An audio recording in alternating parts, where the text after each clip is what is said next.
Hello, it's D-Mystif, here in person and dressed for the occasion. Today I'll do it this way. We'll switch between speaking directly to the camera and using voiceover, like the classic style you're used to. After we studied the Song of Roland this summer from a 12th century manuscript based on an 11th century version, it's high time we take a closer look at the history of the song, the epic poem itself, of course, but especially the events it describes. With some liberties since we're in the realm of legend, but they are still based on real events as historians date the Battle of Roncevaux to August 15th, 778. Before we get into the real history, as I mentioned earlier, which inspired the Song of Jest, it's also very important to understand that this period is a source of debate and very different perspectives among historians, to the point that the assumptions I had before looking into the subject were completely shattered. It will be the same for you, I'm sure. This turbulent historiography, which Rob and I faced, offers divergent and sometimes opposing perspectives on some points. And frankly, it's interesting since these divergences allow us to better understand the broader historiography. The surprising complexity of the situation then was, in fact, chaotic. So yes, we can say that it was a mess, right? Because there you go, a situation in which Charles arrives a bit like a big Frankish flower with a very fine army, of course. Anyway, Rob, since you recently had the chance to look into Carolingian history, I'm turning to you so you can give us a little overview of the context. Thank you, D-Mystif, for inviting me. This video, I'm honored. Secondly, I don't speak Arabic, so I'm definitely going to mispronounce the names of some characters. I'm sorry about that in advance. And thirdly, well, there are a lot of characters, right? So focus, that's just a little piece of advice I'm giving you.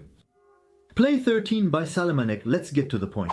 During the Battle of Roncevaux, Charles was king since 768, but not yet emperor. That happened later. His kingdom is expanding rapidly, not without having put down revolts here and there. For example, in 769, Charles the Great crushed the revolt of the Duke of Aquitaine. Hunald II, Hunald, fled to seek refuge with the Duke of Gascony. So Gascony at that time was called Vasconia, which means the Basque country. But when Charles arrives in Gascony, he threatens Lou, and Lou ends up handing over Hunald II to Charles the Great. And according to Roncesvaux, Lou even made, I quote, a complete surrender, submitting himself, his people, and his province to the will of the king. Basically, he gave in completely. But at the same time, when Charles gets angry, he tends to scare everyone a little, so it's understandable. And again, according to Roncesvaux, Charles will take the opportunity to reorganize Aquitaine and Gascony by appointing Frankish counts rather than local lords, which obviously won't please everyone over there. And on top of that, it seems that during the operation, Lou lost his title of Duke of Gascony. That's stupid. So, I know we're supposed to talk about the Battle of Roncevaux, but if I'm telling you about Duke Lou Gascoigne, it's probably for a reason. He may return later. Meanwhile, Charles will grow his kingdom. This expansion lacks a clear strategy. In reality, it's more like reaction to threats coming from outside populations. The military policy of Charles the Main and his predecessors would be to invade in order to better defend, according to Sylvain Guggenheim. That is to say, they would take territories and create marches there, a kind of militarized provinces, if you will, which would serve as a shield to protect the heart of the kingdom. After inheriting his brother Carloman's lands in 771, Charles seized the Lombard kingdom in 774, which had threatened Frankish interests for years, mainly in Italy between 771 and 778. Charles has to face the Saxons, who harass these northeastern lands very regularly, too regularly. In fact, he will confront them in a very difficult, very bitter war that will last about 30 years. And it is while he is in Paderborn, in Saxony as he decides, together with an assembly, on new measures to take against the Saxons. A Muslim embassy from Hispania arrives in 777. This is not the first time that peaceful and mutually interested contacts between the Franks and Muslims have taken place. There had already been a case during the time of Pepin the Short, Charlemagne's father, between Pepin and the Caliph. Almanzor Pepin sends an embassy to the Caliph. The embassy returns with an embassy from Almanzor, who gives gifts to Pepin, and Pepin offers presents intended for Almanzor. So they're exchanging gifts almost as if they're about to kiss each other on the cheek. And that's why we think there was certainly a diplomatic agreement between the Franks and the Caliph, even though they were of different religions. This rapprochement can be explained for strategic reasons. Byzantium, which was located between the Franks and the Abbasid Caliph, represented a certain threat to the Franks, both militarily and politically. Especially since, in addition, the Franks had allied themselves with the Pope, who wanted to free himself from Byzantine religious domination. So they will defend a Latin version of Christianity, as Sylvain Guggenheim says. And then on the Abbasid side, the Byzantines were kind of enemies, so getting closer to the Franks wasn't a bad idea. And then the Abbasids viewed the arrival of an Umayyad at the head of the Iberian Peninsula in 756 very unfavorably, since the peninsula was neighboring the Franks. We'll talk about it again later, don't worry. But this diplomatic exchange ends when Pepin dies in 768 as the Muslim delegation arrives. Paderborn. It is very likely that Charles still remembers the embassy of Al-Mansur during his father's time. Most importantly, he likely sees this as a way to consolidate his southern territories, especially Aquitaine and Gascony. So he listens to what these people coming from the other side of the Pyrenees have to say to him. So you're basically saying Charles controls his territory well, except for the Saxon area. He's not afraid to hit back at those who cross him and, like his father, adopts a realpolitik approach. So, ahead of his time, a realistic policy, which means he has no trouble dealing with Muslims. And what about Spain at that time? Well, when it comes to Spain, it's complicated, as usual. So, before 711... Spain, or rather the Iberian Peninsula, because if I say Spain, the Portuguese won't agree. The Visigoths have ruled the Iberian Peninsula since the end of antiquity, establishing a Christian kingdom. To keep it brief, it's more complicated than that. Beginning in 711, Muslim forces will invade the peninsula from the south. Now, that doesn't mean that all the populations under Muslim rule will become Muslim. No. Christians will remain very numerous in the peninsula. The Muslims will call this peninsula Al-Andalus. And by the way, you should know that our friend Roland from the AVROS channel is talking about it right now. Go ahead. What he's doing is great. Al-Andalus, by the way, gave us the word Andalusia, technically. The Vandals coined Al-Andalus, which later became Andalusia. Yes, because the Vandals arrived around the same time as the Visigoths, actually before them, since the Roman Empire was collapsing. You're getting off topic there. Oh, really? Yeah. No, but I know, but as soon as I talk about antiquity, for me, it just comes naturally, And yet, we weren't talking about antiquity there, no problem. Hispania falls under Umayyad Caliphate control. But the Umayyads are overthrown in 750 by a popular revolt, which puts the Abbasids in their place, who then become caliphs instead of the previous caliphs. It's good, a little bit clearer, thank you. The Abbasids will then hunt down and kill all the members of the Umayyads, except for a few who managed to escape, including a certain al-Rahman. Not Rahman, not Rahman, not at all. In the same country, by the way, let me remind you, al-Rahman, not to be confused with the one from the Battle of Poitiers, will take refuge for a while in the Maghreb. Then he decides to leave for the Iberian Peninsula. After many adventures, he manages to establish himself there by removing the governor at the time. A certain Yusuf al-Firi, who was rather a fan of the Abbasids, as you might have guessed. And there Abd founds the Emirate of Kurudu. Yes, I call him Abd, that's what I want to call him. Al-Rahman. He makes this emirate an independent state and thus breaks with the political unity advocated by the very principle of the caliphate. Because a caliphate is essentially a state uniting all Muslims under the caliph, the commander of the faithful. Not everyone in Hispania is happy, and the Abbasids dislike it too, especially since Abd al-Rahman rules Al-Andalus with his own supporters. Basically his buddies and his family members. At the expense of the people who were already living here, like the Yemenis, who until then had been an important link in local power. Additionally, Abd introduced new tax distributions, and as you know, when you mess with taxes and duties, it creates discontent. That's a universal thing. Throughout all of human history, I think whenever you mess with taxes and duties, people complain. I'm going to show you if anyone has ever studied this phenomenon of By the way, I'll show you. You understand, his power is far from being accepted by everyone. For example, Muslim leader Al-Alab el-Mohid led an Abbasid rebellion in 763 in Beja, in southern present-day Portugal. Also, a certain Suleiman, who ruled Barcelona and Girona, decided to submit in quotes. I say that because I found the word submit in a book. He was suggesting an alliance to Pippin the Short against Hispania's new leader. Are you following, sire? It's a bit quick, but I'm trying. Yes, you understand it. Abd al-Rahman will battle local Muslim rulers who reject his authority for a long time. Especially in the Ebro Valley, that is the river that passes through Zaragoza. That's the name of the city, Zaragoza. That doesn't mean the child of Sarah. So it's an unstable situation in which the Emirate of Cordoba finds itself barely controls parts of its territory, especially the north, which will matter later. We're starting to see what's coming. Before 777, a revolt against Abd al-Rahman's authority spreads throughout the Ebro Valley.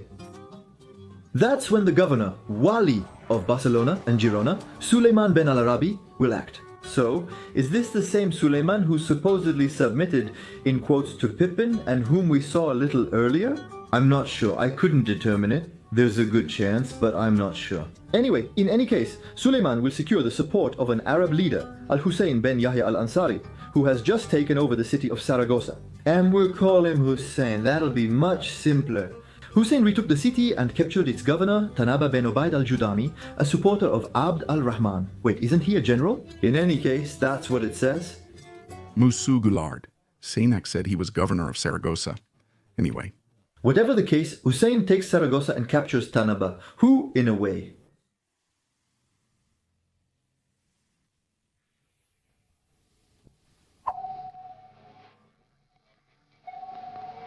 or another, represents Abd al-Rahman. We can assume he was already rebelling against Cordoba. Assured of Hussein's support, Suleiman then goes to Paderborn in Saxony, in 777 accompanied, among others, by a certain Abu al-Aswad, who is actually the son of the former governor of Al-Andalus, but if you know Yusuf al-Firi, the one who was kicked out by Abd al-Rahman in 756 and who had been the leader of Muslim Hispania until then. It's wild how it all connects. Suleiman asked Charlemagne to lead a big military campaign. The north of Spain, which brings us to today's topic. Big thanks, Rob. I warmly encourage you to check out his work. After this video, add his channel link to the description. We're now in 777 in Paderborn, Saxony. By comparing the perspectives of the different authors, we've consulted several factors come into play, triggering Charles's campaign in Spain. First of all, keep in mind that technically Pamplona is part of Gascony, and Gascony is a vassal of Charles, as you understood. However, the city, which should belong to the Frankish kingdom from this perspective, is actually controlled by Muslims. It's controlled by a Visigothic dynasty loyal to Caliph al-Mansur and opposed to Al-Andalus, but they're also not allied with Suleiman. Because yes, at that time in that area, nothing was simple. Then, of course, there's the religious aspect. Musogler and Brolt state that Charles, before the campaign, declares his intent to defend Christians he sees as oppressed. Eginhard, a Carolingian intellectual and author of Vita Caroli Magni in the 9th century, also presents this reasoning. But here, you're quite logically going to ask me, what about the Mystiffs? If it seems difficult for a Muslim to maintain, how can he claim that? That's a good question. To answer, you need to know two things. First, Suleiman has a plan. Basically, he plans to bring the Franks down into Spain so that the Emir of Cordoba has to deal with the Franks. Exactly, before dealing with him. Yes, I have a plan. What plan? Don't worry, you won't be disappointed. This plan, which honestly seems pretty sketchy at first glance, isn't actually absurd, since Suleiman is addressing what he considers most urgent first, and he thinks that the chaos created this way will allow him, through scheming, to get what he wants out of the situation. In short, everything is calculated by Suleiman, only Suleiman is terrible at math. And that brings me to my second point. Charles doesn't actually seem to care much about Suleiman's request. According to the authors, he is interested in creating a buffer zone south of the Pyrenees or reclaiming Gascon territory from the Muslims. Zaragoza is the key strategic spot here, so the request is well timed. However, it seems that Charles also has his eyes on Pamplona, Gascony. Some authors even say that the main objective of the campaign is the latter, and not Zaragoza. Added to this is a religious objective of liberating the Christians of northern Spain, which seems to be fully acknowledged. This was evident even before the campaign, as shown by exchanges between King Charles and Pope Charles. So, he descends in 778 with two armies into Spain, which are more prepared for a campaign of occupation and restoration, rather than a siege war based on the situation they've identified. A first army thus passes to the west of the Pyrenees, while the other passes through the east. Each is supposed to converge on Zaragoza in order to take the city that was supposed to be handed over to them. The Western army, logically led by Charles, given his interest in Spanish Gascony, takes Pamplona and its region without any real difficulty, before leaving the city in the hands of the Navarres or Navarrese. They were likely specialized warriors from the inherited military and social system. Visigoth and leave the city to a local Visigothic dynasty, which was only partially and superficially Islamized. And yes, even within the dynasties, it's a mess with the name Benicassi. Before moving on, the Eastern Army, for its part, successively takes Girona, Barcelona, then Huesca, before joining the Western Army in front of Zaragoza. However, in the hornet's nest that this area was at the time, which Charlemagne clearly hadn't fully grasped right away, things changed quickly. Hussein, Zaragoza's holder, once Solyman's ally per Rob, betrays him, maybe out of fear of the Franks, just like Pan Seclint, who seems to have joined the Emir of Cordoba. He actually refuses to open the city gates, but know that he, of course, adds a volley of arrows, for good measure. In the Song of Roland, Hussein is depicted as King Marsil, and Soleimani may be represented by Blancandrin. The Franks attempt a siege, but can't hold it because they're not prepared or in control of the area. And in fact, as is often the case with infighting, it seems that the Benu Qasi of Pamplona stirred up the Basques and the Navarrese against the Franks, thinking that Charles was occupied in Saragossa. And as surprising as it may seem, the Basques are receptive to this unrest. They want to remove the Muslim rulers, but don't want another foreign leader, even if he's Christian. But let's go back to the front of Zaragoza. The gates stay closed, and Charles views this as Suleiman's betrayal. He plans to take Suleiman hostage or prisoner, blaming him for the situation. Realizing his army can't capture the city, he returns early to Pamplona, where the reception is.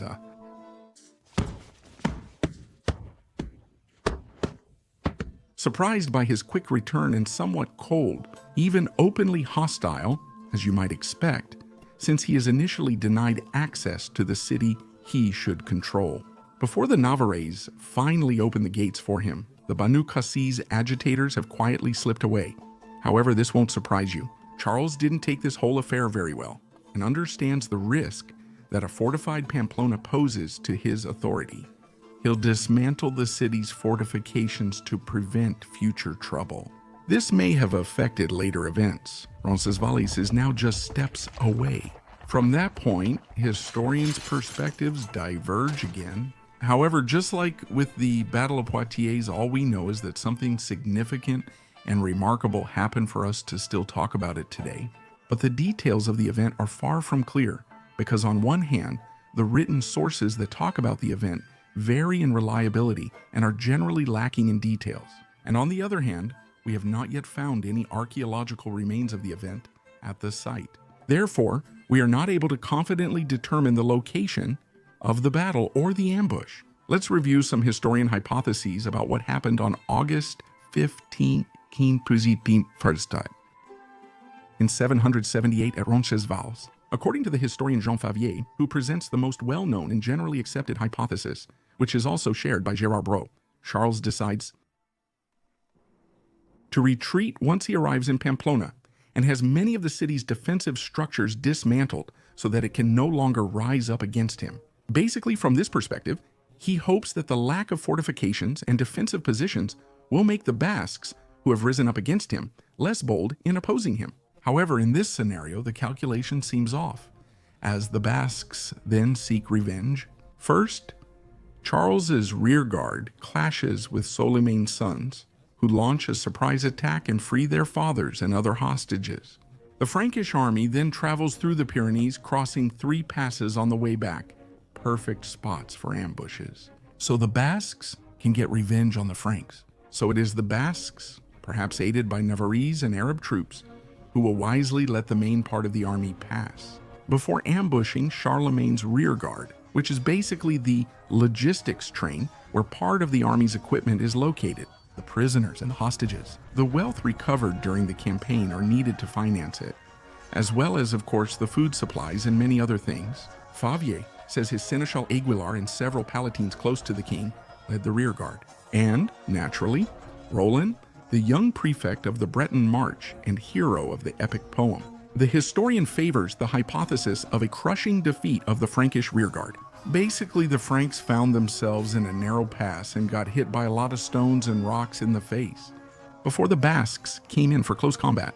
All of this happened in a chaotic atmosphere for the Franks, who were totally taken by surprise and had absolutely no idea how to react. It was this clash where Roland's several paladins close to Charles and the Seneschal Aiguillard would meet their deaths, which corresponds, according to the historian regarding the Battle of Roncevaux. Another very different hypothesis. Historians Euclid and Sénac, for their part, speak of the battle as being the consequence of a settling of scores. The sons of Charlemagne are behind it, the latter being Charles's prisoner. Following the failure of the campaign, as you know, Charlemagne will be freed by his sons during an ambush set by Saracens against the Frankish rearguard. But with the help of Basques. Here, Roncevaux is simply an ambush on the Frankish rearguard by Saracens and Basques. Muse Goulart, on the other hand, is more acrobatic, since she presents us in 2 separate works with 2 perspectives that are literally diametrically opposed. Oh yes, in her oldest work, she considers that the Battle of Roncevaux was an ambush set by Duke Lou of Gascony, mentioned by Rob. Driven from his domain by Charlemagne, Lou, in this hypothesis, eventually took refuge in Pamplona. Then he sets up an ambush with the help of the Basques against Charlemagne, leading to the famous Battle of Roncevaux. However, in Roncevaux, Saturday, August 15th, 778, she completely changes direction, and she presents a perspective that is diametrically opposed to the one she presented a few years earlier. This perspective is therefore also opposed to that of Jean Favier. However, it is relatively close but more detailed than the perspectives presented by Euclid and Sénac. Thus, the historian argues that Charlemagne's sons, aided by the Banu Qassis and a troop they had raised, joined forces in a common interest to set out to free Charlemagne, as well as other autarchs, 2 of whom were Banu Qassis. She thus considers that there was no actual battle, but a fierce ambush here, led by those medieval Westerners called Saracens. Taking the Franks completely by surprise, the Franks are thus unable to offer effective resistance. Several of the king's close companions, including paladins like Aguiar, called Aiguillard by Favier, and Roland, lose their lives there. This incident, although minor from a strategic point of view, will, according to the historian, deeply affect the Carolingian court, since they lost close companions there. So you have an overview of what historians can tell us about this battle, and what stands out from it. Its 4 main points. First, Roncesvaux isn't really a battle between 2 armies, but rather an ambush targeting the rearguard, protecting the supply train, in which the Franks are basically viciously trampled. There was a skirmish between the Franks and the Saracens, meaning Muslims, or under Muslim authority, through the raid by the sons of Suleiman, but not necessarily at Roncesvaux, nor with the same troops or support, depending on the perspective. Thirdly, Favier-Brault, Euclid, Sénac, and Musso Goulart all explicitly involve the Basques. However, their role varies greatly depending on the version. Moreover, Musso Goulart's second analysis on this subject, conducted a few years later, and therefore his most recent position, clearly argues against the hypothesis of a purely Basque attack. He no longer mentions them as part of the group attacking the Franks. The 4th element notes that many of the king's close companions, including Roland, prefect of the Breton March, died that day. So it's not so surprising that the Song of Roland, which appeared much later, was inspired by this and simplified a A complex situation that exploits the many gray areas of this affair to turn a historical event whose strategic significance seems relative into a true legend updated for the times. Just like the events it recounts, the Song of Roland itself contains certain gray areas. It is considered today. Today, the Song of Roland is believed to originate from cantilenias, or medieval lyric epic poems, as well as epic songs. The version we know and that we had the pleasure of seeing together comes from a 12th century manuscript, which contains a version of the song sung in Normandy, probably dating from the years 1060 to 1070, that is, during the time of William the Conqueror. The author of this version would be a certain Turold, although, as is often the case in history, there is no certainty about the impact he had on it. Similarly, there is no certainty about the changes made by the scribe. These changes are seen as minor or non-existent, as some believe this manuscript is just a copy of the original. However, it should be understood that the Song of Roland, as we know it, while inspired by real events, is the product of various influences and periods. The first point is that this real event clearly left a mark on the Carolingian court, and it left a vivid memory there. Because as I mentioned earlier of the profile of the Franks who fell at Roncesvaux, this is undoubtedly what led to the first epic songs. Then each era will quite logically add its own touch to it. The main influence, unsurprisingly, is from Tyrold's time, since that's the version we have today. The Kingdom of France, of which Normandy was very much a part at the time, had entered the Capetian and feudal era. By then it was strongly Christianized, while the Iberian Peninsula to the south faced Christian-Muslim conflicts. During the Reconquista, the Carolingians initially contributed, followed by some French nobles, notably Count of Toulouse Raymond de Saint-Gilles, who later joined the First Crusade, well described by Herodocom. Artists in time made Saracen a vague term for Muslims, or even simply those who are on the side of the Muslims, regardless of faith or origin, made the Saracens the ideal enemy, while the church gradually begins to justify violence for a religious purpose. Ultimately, all this led to the Song of Roland. Certain liberties taken with history, other artistic liberties, and even the legend of the event itself, which quickly began, allowed this monument of medieval culture to take shape. A very big thank you to you for following us, and a very big thank you as well to Rob for his work and for accepting the invitation. I warmly invite you to check out his work because not only, as you have seen, is it serious in content, but in form, it's done with humor, so it's very easy and enjoyable to follow. You're going to learn a whole bunch of interesting things, so go ahead with that. I invite you to support the channel in any way you can. For example, by giving a thumbs up, comments to let us know if you liked the video or not. That's also helpful for the YouTube algorithm. You can also support our work on Tipeee and Utip. To be precise, these funds are very useful to us, if not essential, for carrying out projects like the one we did this summer and today. So, projects in two parts, because beyond the time I spend personally, there are other people who are involved. Today, the funds and your support on UTIP and Tipeee have made it possible to pay the illustrator. So it made it possible to release this episode, this video that I had been working on for, if I'm not mistaken, almost 3 years. Well, it wasn't 3 years straight, but it's been 3 years that I wanted to do it and couldn't do it. Since, given the amount of work, I couldn't ask an illustrator to work on it just for fun like we used to do in the past. So for that, thank you. If you can, support us on Tipeee and UTIP. We'll be able to do more things like what you saw today and this summer. Thanks to you. That's it, quite simply. With that, I thank all of you again for following us, and I'll see you right away for a historical journey in India. Thank you all again for following us, and I'll see you right away for a historical journey in India.